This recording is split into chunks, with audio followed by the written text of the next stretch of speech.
নমস্কার, নিউজ 18 বাংলায় আপনাদের সকলকে স্বাগত। আপনাদের সঙ্গে রয়েছি আমি সোনিয়া। আর এই বুলেটিনের শুরুতে নজর রাখতেই হচ্ছে নবনির্বাচিত 6 বিধায়ক তাদের শপথ গ্রহণ অনুষ্ঠান। কবে সেই শপথ গ্রহণ অনুষ্ঠান যা জানা যাচ্ছে, সোমবার নবনির্বাচিত 6 বিধায়কের শপথ গ্রহণ অনুষ্ঠানের কথা রয়েছে। আরো বিস্তারিত এই বিষয়ে আবির জানাতে পারবে। আবির, কখন হবে এই শপথ গ্রহণ?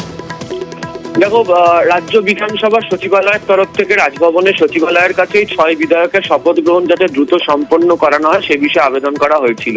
এবং যেহেতু বিধানসভার অধিবেশন চলছে, তাই হয় রাজ্যপাল তিনি নিজেই শপথের বিষয়ে উদ্যোগ নিন বা রাজ্যপাল কাউকে শপথের ব্যাপারে মনোনীত করুন, এই আবেদনও করা হয়। সূত্রের খবর, আজকে রাজভবনের তরফ থেকে টেলিফোনে যোগাযোগ করা হয়েছিল রাজ্য বিধানসভার অধ্যক্ষ বিমান বন্দ্যোপাধ্যায়ের সঙ্গে।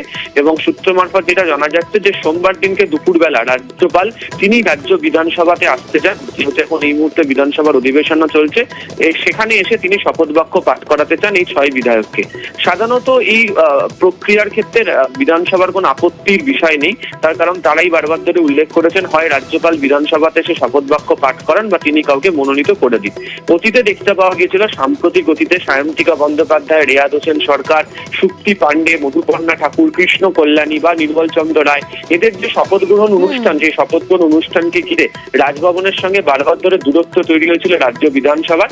এবং রাজভবনের তরফ থেকে শপথ বাক্য পাঠ করানোকে ঘিরে যে ধরনের আচরণ করা হচ্ছিল, সেই আচরণ যথাযথ নয় বলে দাবি করা হয়েছিল। ফলে বর্তমান পরিস্থিতিতে দাঁড়িয়ে রাজভবনের তরফ থেকে এই যোগাযোগ রাজ্যপালের নিজে আসতে চাওয়া মনে করা হচ্ছে যে শপথ গ্রহণ পর্বকে ঘিরে যে দূরত্ব বারবার ধরে তৈরি হয়, যে সংঘাতের পরিবেশ তৈরি হয়, তাকে দূরে সরিয়ে রেখেই এই নতুন অধ্যায় সূচনা করতে চায় রাজভবন। এবং সেই কারণেই রাজ্য বিধানসভার চিঠি পাওয়ার পরই দ্রুত ব্যবস্থা নিয়ে তিনি আসতে চলেছেন। শপথের বাকি বিষয়টি নিয়ে চূড়ান্ত সিদ্ধান্ত আগামীকাল দুপুরবেলা হতে চলেছে। তবে এখনো পর্যন্ত খবর সোমবার দিনকে শপথ হয়ে যেতে পারে 6 বিধায়কের। বেশ।